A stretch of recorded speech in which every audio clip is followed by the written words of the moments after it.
Riots are continuing in the West Bank following Washington's controversial recognition of Jerusalem as the Israeli capital. 4 Palestinian protesters were killed and dozens more injured in clashes with police.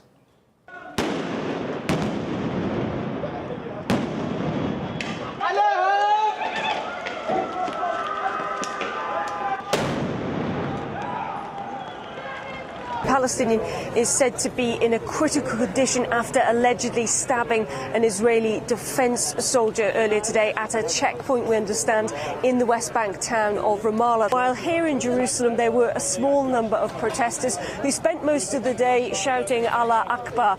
Now they were generally peaceful, although there were some small but intense scuffles between Palestinian protesters and the Israeli security services here, including we saw footage of what appears to be a woman being punched in the face by a member of the security services.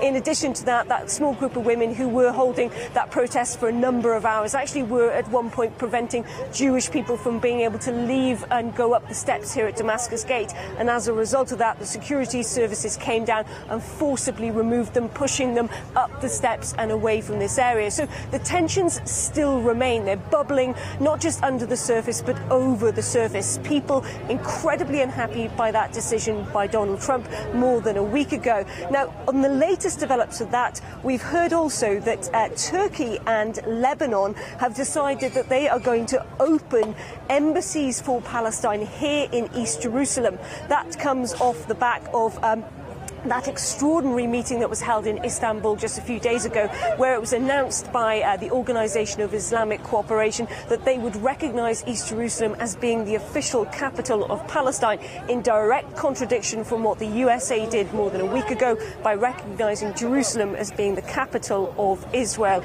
Therefore, the tensions still remain, and it seems now it's not just a tension here between Israelis and Palestinians, but this is a tension that's now expanding to many other countries in the world. Yeah, as Charlotte mentioned, protests in solidarity with Palestine are being held across the Middle East. In Jordan's capital, Amman, crowds demonstrated outside the US Embassy after Friday prayers. While in Lebanon, hundreds of people gathered outside the UN building, waving Palestinian flags.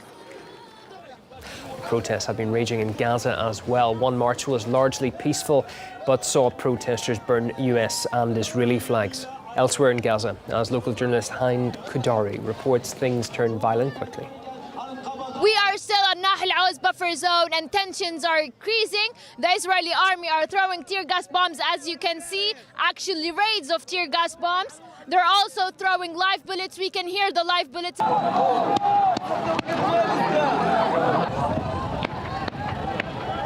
As you can see, tear gas bombs are filling the place. People are running. The ambulance is here, taking the injury.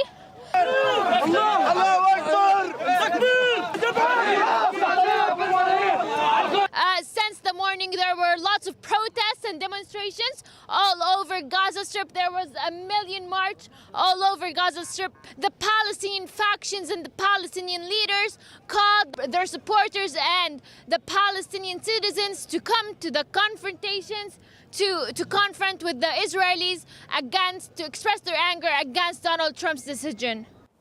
We also got some interesting footage. The Israeli army has admitted using undercover agents to arrest Palestinian protesters. So in this video, you can see how several people dressed as civilians help IDF officers in riot gear to detain demonstrators. You can also see that they turned out to be armed, drawing their guns as soon as that arrest started.